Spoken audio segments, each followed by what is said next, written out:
Ahoy there matey, welcome back to my channel where I'm showing another hero as you've never seen them before. This time it's not just Aramia, it's Aramia Fleetsummoner. So she's got the same abilities as before, but she's got a new look, and her flavor text says, while she is ashore, a ship is assured. And as you can see behind her there, what she's done is she has conjured a ship out of nowhere. And the idea is that you build a deck around that. Once she gets to foreshadow energy, she could summon a ship out of nowhere. So this match is TJ Inevitable versus Burnout 1985. And this is actually a battle for top of the ratings that just happened about half an hour ago. So Serena, everybody heard about her once the update hit. Everyone's talking about Serena, and then pirates have come online, and we had Pirate Sheila, Pirate Darklaw, Pirate Pterodon, Pirate Moonstalker. Now we've got a Pirate Aramia deck. So let's check it out. Let's unpause and see what happens. So they both had their first turn, and it's Burnout now going second and drop to Silent Assassin. That is a very common 2-drop in this Serena deck.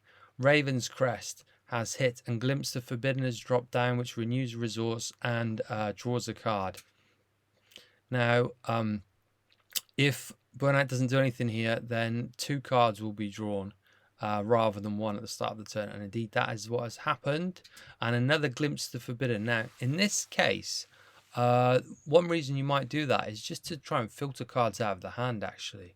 But as it happened, Coastal Barrage Frigate was put down, and Gnor is on top of there. Boom, no. Stop Thief says, nope, Gnor, not quite now. And Serena's looking in reasonable shape, but only 2 cards in hand.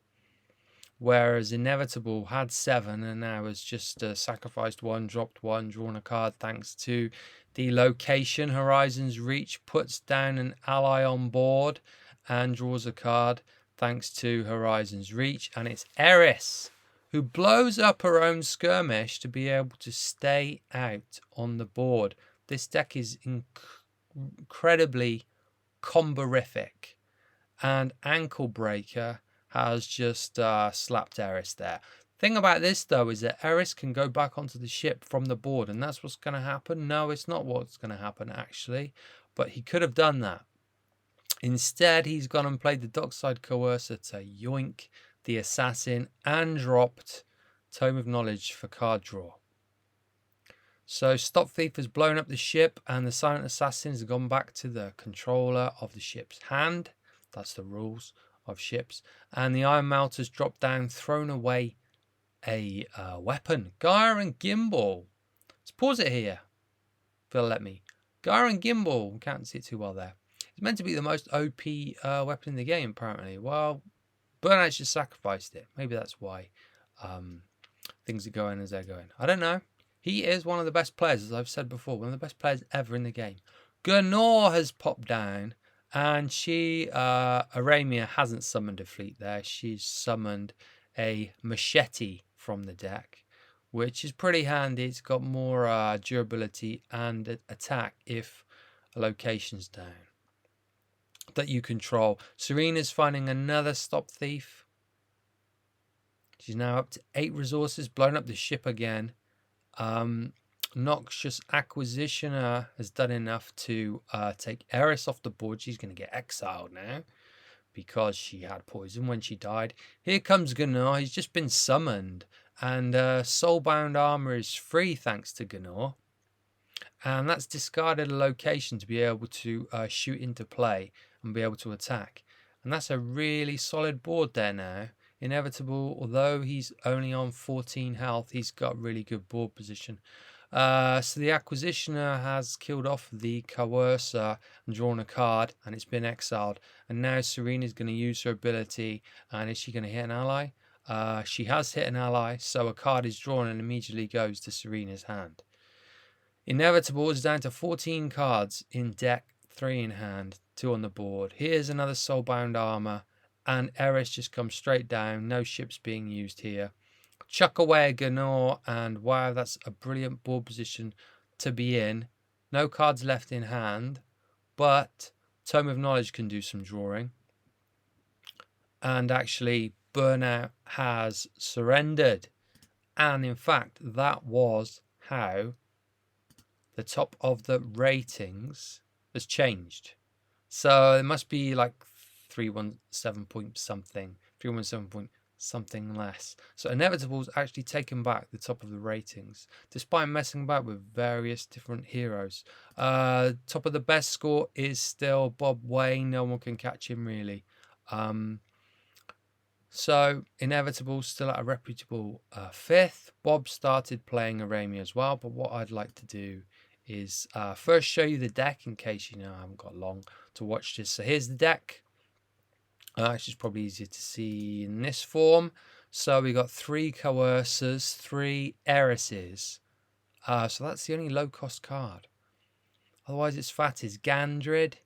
Can turn when you control an armor and no weapons, you can turn the armor into a weapon. That's pretty neat. Turning this into a weapon, into a 4/4 weapon, is pretty good, actually. So Gnor can get your armors down for 6 less than they normally cost. If they cost 6. Well, here's one of them here. Machete works well with locations we talked about. Glimpse, I think, mostly is going to just filter your deck for you. Shrine can bounce things, whether that be a ship or your skirmish. There isn't even a docked and loaded in this deck. Yeah, so it's a pretty interesting build. In that game, Aramia didn't bring a ship out, but I have seen it happen in other games. There's a deck export for you there. So the code is 1204501B. And now what we'll do is go back and check out. Spoiler alert, he's won 3 out of 3 with this deck. So what we'll check out now is an Amber and then a Sheelar. So let's see what in fact, we'll check out the Sheelar because I know in that game that a ship was summoned, so her name Fleetsummoner actually will work. So let's check out Bad Pork, who's running his Sheelar, another top hero at the moment. This is another top rated player on 311. So this time Inevitable's gone second again, actually. So the Frigate drops down. That's the lowest cost ship that you can get allies onto without them being in the graveyard. And Inevitable has done the same. So it's got very high durability. Can still be blown up though by a Saboteur. So that's quite a neat move there. And now the Ravenscrest comes down, Glimpse comes down, renews a resource, draws a card. And if that isn't gotten rid of with its ability, it has been gotten rid of with its ability, Inevitable would have had 3 card draw at the start of that turn. So in some ways, it's like a one-sided bad Santa if your opponent leaves it there. So Skirmish came down, drew a card, renewed a resource. The Reach came down, put an ally on, drew a card. Now Eriss, I think we saw this in the previous game, blows up the Skirmish to be able to keep herself out so she doesn't bounce back to hand. And now that ship has been bounced back to hand. Sheelar the Unifier has used her ability to draw 2 cards, drops a Frigate, finds a Saboteur who blows up the Horizon's Reach this time. And Inevitable's now down to 2 cards in hand. And Aramia has, yeah, she summoned a ship. She summoned the Horizon's Reach from her deck. It came out of nowhere with her ability. So there you go. Well, she's ashore. A ship is assured. And here comes the Skirmish. Draws a card thanks to Ravenscrest. Renews a resource. Out she comes. Is she going to blow up her thing again? No, because there was no shadow energy left this time. The Tempest Queen, another Saboteur, is that the 3rd one we've seen now, has blown up the ship. So Eriss is back in the hand. And another Horizon's Reach, which is going to put an ally on and draw a card because he controls the location. Drops the Skirmish, draws a card because it's Ravenscrest, renews a resource. Without that location, this deck is not going to be as good by a long way. If you can either get rid of the location or you can cover it, then I think you'll stop this deck and a few others that heavily depend on Ravenscrest. Not all the pirate decks use it. I mean, if they did, then it would have been covered by now by Sheila. So not all of them use it. So you can either play a location over the top, or you could play anti-location. That would actually put a bit of pain in the side of Aramia here. And she's just dropped a Soulbound Armor and discarded something. And now for the win with a Machete. She stabbed Sheila in the gut. And I think we're only at 10 minutes, so let's just watch the last game. I've got to search it again. TJ, Inevitable. Let's check this one out. So the last one is an Amber. I think it is... It might not be a pirate one, actually, this one. 43 cards plus hero, whereas Inevitable is running 39 plus hero. And let's see what happens. Well, we know what happens. Inevitable's going to win, but how? The win is inevitable. We've just seen that. But how? Primed Combatant, one of the best warrior cards ever made. And we're not afraid of that. Because haste is a warrior thing. Defender is a warrior thing. Doing damage and growing attack is a warrior thing. So, that's fine. A Glimpse has come down. And Blood Frenzy, one of the other greatest warrior cards ever made. Sits there, gives you card draw every turn for the cost of 1 damage. So Inevitable's played another Glimpse there. It's got 6 cards in hand. It's not going to give him any benefit other than getting it out of the hand and work through the deck as quickly as possible. So Amber has buffed the weapon and smashed in and doesn't seem to have anything that costs 2. Now Inevitable's dropping the Skirmish, draws a card, renews a resource, drops Horizon's Reach, puts an ally on board. Yes, the ally this time is... Who's that? We'll see in a moment. It's Eriss, who actually got rid of Blood Frenzy.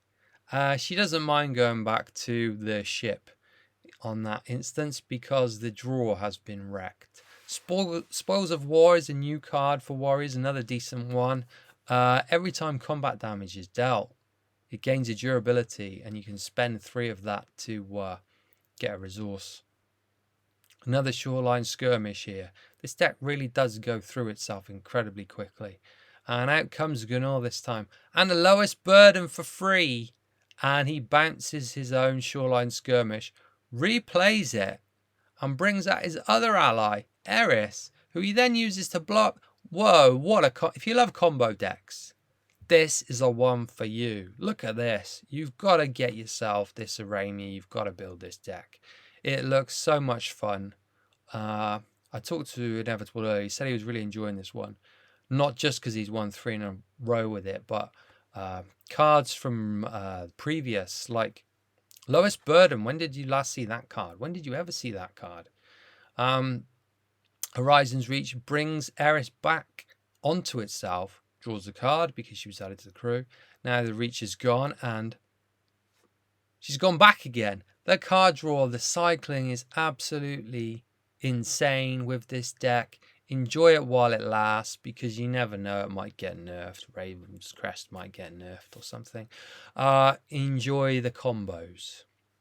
And yeah, the deck list has been shared with you. So if you've got those cards or you can secure some of those cards, then go for it because it looks like a lot of fun. I'm certainly going to build that one, dig out that pirate version of Aramia, and yeah, get some games in. It looks like a lot of fun.